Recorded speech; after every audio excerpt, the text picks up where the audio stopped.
ขึ้นมาแต่ตลาดนัดนะสบายดีเด้อป้าลุงเอฟซีทุกท่านไปย้ำไหนเอาย้ำนั่นของดินไปสบายดีก่อนซัมซิแม่ชิแก้หันบายดีป้าลุงแล้วอ่ะเบิ่งแกะแน่ไหนได้ป่ะเบิ่งแม่แกะให้เสียดอย่างเด้มีกินนี่วะนี่เตาแก๊สอยู่นี่เตาแก๊ส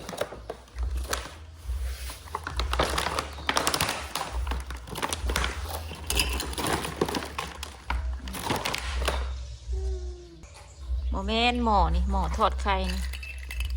นี่ตั้งนี่นี่อันค้นนี่อันค้นว้าวทอดไข่ให้แม่กินบ่นี่บ่น่าทอดไข่ให้แม่บ่นี่นะเคียงอันนี้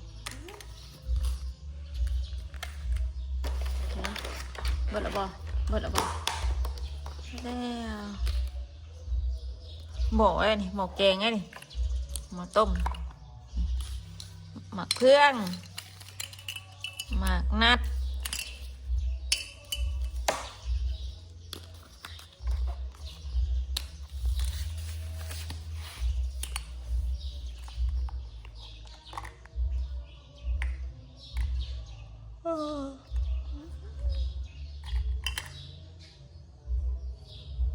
ต้มบ่ลูกนะต้มให้กินบ้านยายต้มให้ได้กินมานี่ยังนี่นะทอดลูกชิ้นบ่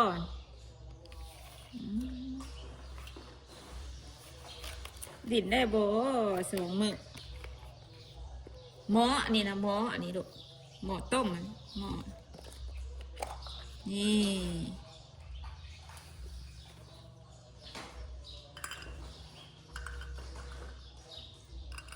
นี่ต้มเอาตัวนี้ลงมาตัวนี้สุกเลยแซ่นนี่บวงพ้นนี่บวง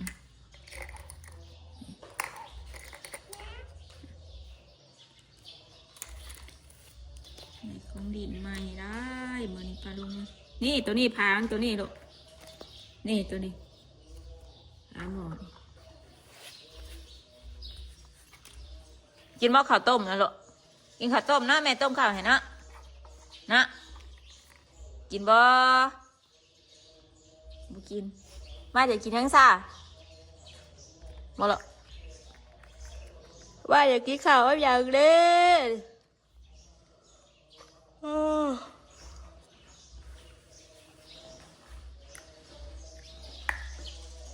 มาซื้อมาใส่นี่ฮะมาซื้อมาใส่ลูกมาแต่ตลาดนัดต้มยังนะเบิ่งหาเบิ่ง ต้มทีละอันน่ะลูกหมักเพืองหมักนัดหมักสับปะรดลูกสับปะรด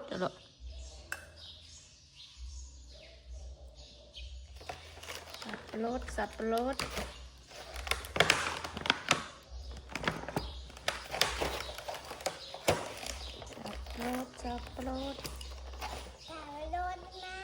โรย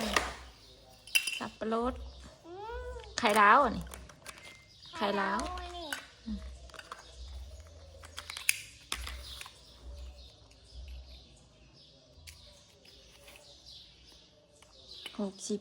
บาทเจ้ากระจางอยากซื้อนี่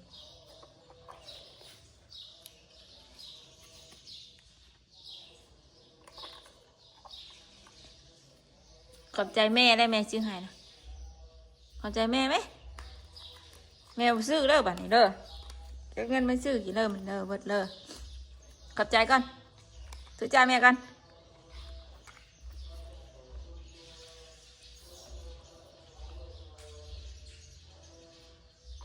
ว้าวต้มบัดนี้คนบัดนี้คนนะแม่ใหม่นะหัน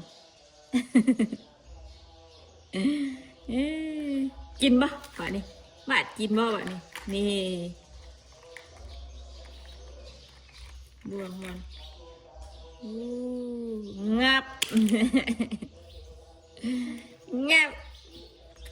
เห็นถอดให้ตู้กินเด้อจังเลยตู้มา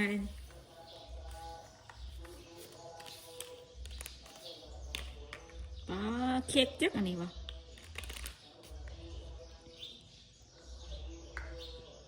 ขักบ่ลูกขักบ่ฮะขักบ่หมักแห้งบ่ขอบใจแม่ไหมจ๊ะ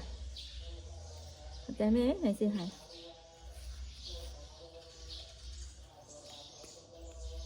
ทับพี่ นาปี ตะลิว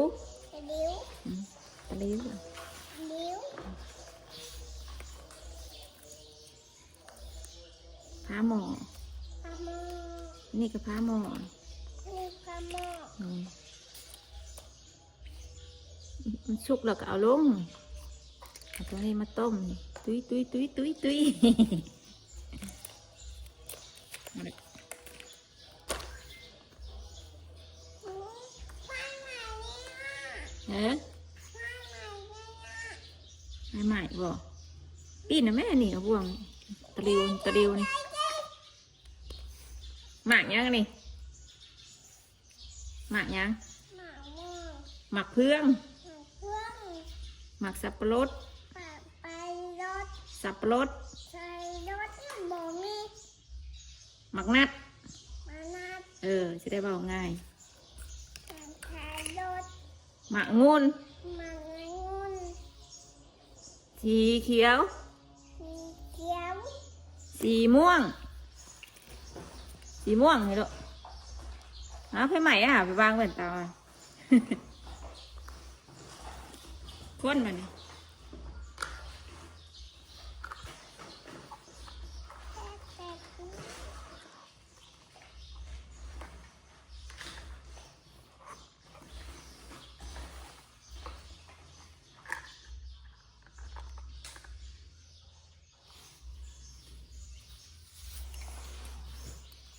เฮ้ยนะแกเอาเสียหน่อยสำฮอนฮอนบ่ฮอนบ่เอาทอดให้ประตูกินเด้อที่เนี่ยประตูมาเด้อทอดไข่ให้ตู้เด้องามงามงามงามงามงามงาม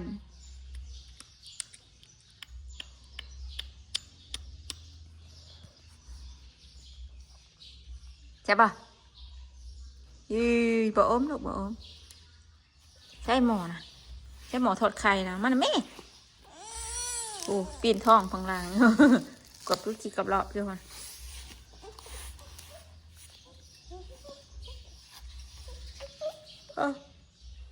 เติบตัวอืดไปนี่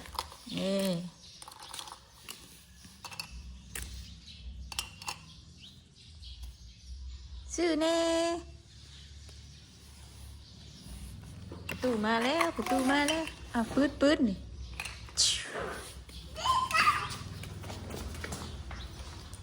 เบิ่งมาเปิดประตูให้แม่นล็อกประตู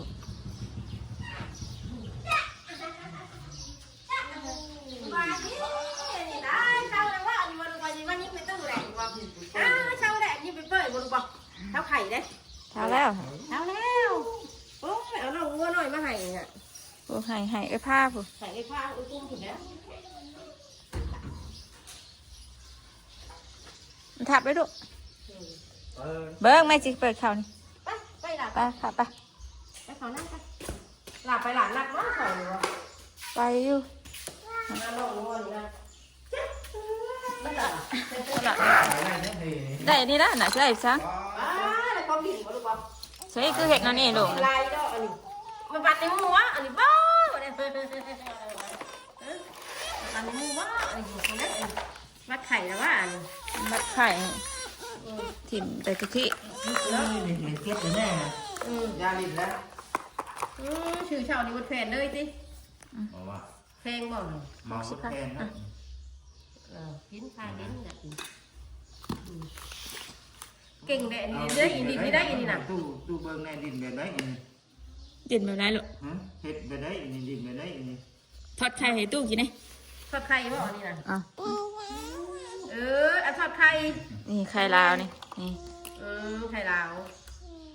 ว่าจังแม่นอัดเม็ดกว่าเว้นให้มันชุบชุบแล้วมันทอดไม่ทอดไอ้พ่อบุญกินนะ ไอ้พ่อบุญมาเด้อกินว่าทอดไข่ว่าที่ทอด ชุบแล้วก็ใส่จานมานี่ใส่จานไข่นะ เออ ใส่จานนี่ง่ายขึ้นลูกง่ายขึ้นนี่ โอ้ยทอดไข่ลาวก็เป็นอันนี้เป็นพ่อบุญนั่นแหละอันนี้ พ่อบุญต้องกินทอดไข่เด้อ หายประตูว่าหรือไม่ตู้นี่ ไข่ว่านี่ดื้อหายประตูนี่ฮะไปละเนี่ยลูกไปยังทอดไข่ก็เป็นหนึ่งอุ้ยกระบวยตักน้ำก็มีนี่ โมเมนต์จองที่ดอก จองมัน จองนี่ ทอดหมักดีฉลอยสิ จำได้แค่ว่า ตักของดิบนิดหน่อยเนาะมันกับเวลาเนาะ เฮ็ดกระตาตีใช่เลยดิ ของดีสร้างอย่างดีอยากได้ไหม ไปจักกับดินมาแค่สิทำดินกันสิ นั่นนะ เอาทอดไข่เหรอ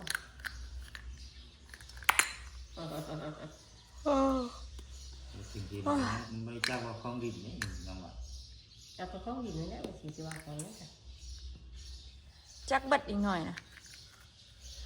ถึงจักกิ๊บเขาไปจักวัด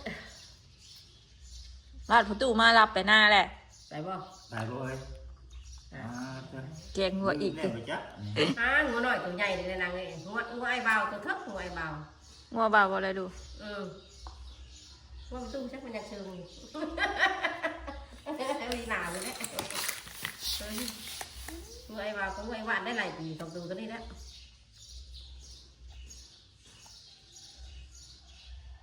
ไม่ละ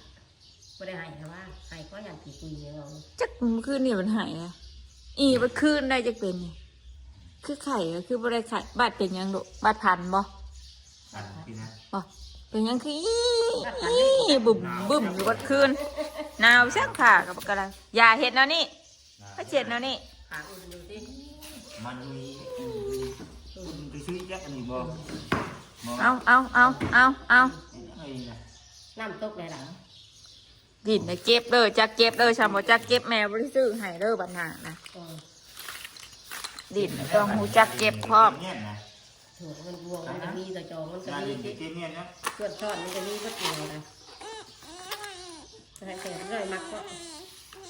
แต่เลย เก็บเนี่ยอยู่ ไอ้กระตาตีแล้วสิ มีกระตาที่ทุกอย่างก็มีมั้ย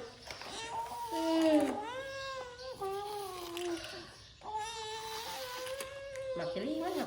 นี่ย ละ ซื้อนั่นมากินว่าทาง ซื้อแต่บุญหมดเต็มคืนนี่ ที่กระตุ้นนี่ เช้านี้มีช่างไงแต่กระปุ่นละ มันไม่อย่างเลย มีช่างลงไปช่วยมาแห้งละ ในแกนมาปฏิเช่าก็เรียกว่ามันไม่อย่าง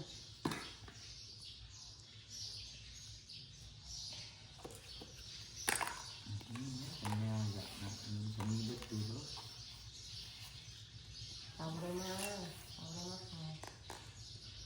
ก็เป็นตากระปุก มีช่างบุญใกล้ๆนึงแต่ว่าจิตยังไม่ไปลงขายหรือว่าขายบ่หรือว่าเขาบ่มาบ่ได้เนี่ย เขามา เมื่อบ่ ตั้งหัวมาของงานโดงานโดงจังเลยเขา ใช้บ่วงอะลูกใช้จองนะตะพี่นะตะลิ้ว นี่จอง จอง มันกับชื่อได้บอกว่ากับเปียใช่ได้ถึงหน่อยหรอกอย่างกับมีวัดก็ ว้าวเสียบตู้มาแล้วบัดนี้เอ้าดาเตะกับซ้ำประตูนะมึงน่ะกลัวนะมักม่วนหมองนี่นะเสียงดังตลอด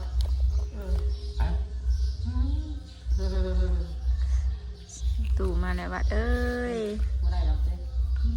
เลย เสียงเพลงมาเลย แต่เช้าๆพุ่นนะ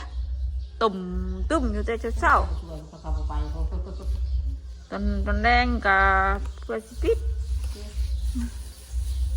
มวนขนาดมวนแม่งขยะเด้ออีพอนั่นนะผมคามเขาแล้วนะสิบาถิ่มเนี่ยมันยังถิ่มหายประตูยังนะตู้เราไม่ได้ดินแน่ เราดินไม่ได้เป็นแน่เรา แล้วบอกอยู่ยังหวาดจริงๆว่า เราบดินดอก เรื่องประตู ดินบ่เป็น เราอยากกินไปแล้ว ประตูดินบ่เป็น หมูบอกหมูบอกตู้ก่อน ประตูดินบ่เป็นดอก ไป อ่ะ ที่เราบอกไปถึงว่าเป็นถิ่นใช้ในการเสริมรู้อีกเที่ยวมือ ไก่ปะ บอกไกลได้เนาะวันนี้กับ11อีก12 13 มือออกมาคำหนึ่งบ่ยังแฮมบ่หรือยังออก เนี่ยคำนึงในป่าเวียงเนี่ยมือ13 ยังลูกยัง ดูภาษาสำเร็จได้มืออื่นนี่ ยังล่ะ มือนี่นะ อีกเลยมืออีกเลย เอ้าก็ภาษาสำเร็จกันได้นะ ปีใหม่ใช่ไหมนะวะฮึบเอาฮึบออกกำลังกายบ่ป๊อตัวนี่ก็เป็นตะย่านแทบนะฮึบว้ายเอามาแยกกันนี่มาหน่อยแยกกันนี่มายุยแยกกันนี่บ่มายุยอ่ะ มาคนนี้ที่ได้ราคาแพง เอาไปเส้นนะฮึบระวังเด้อระวังต่ำมันน่ะโดดใส่ต่ำขาเฮือนเด้อ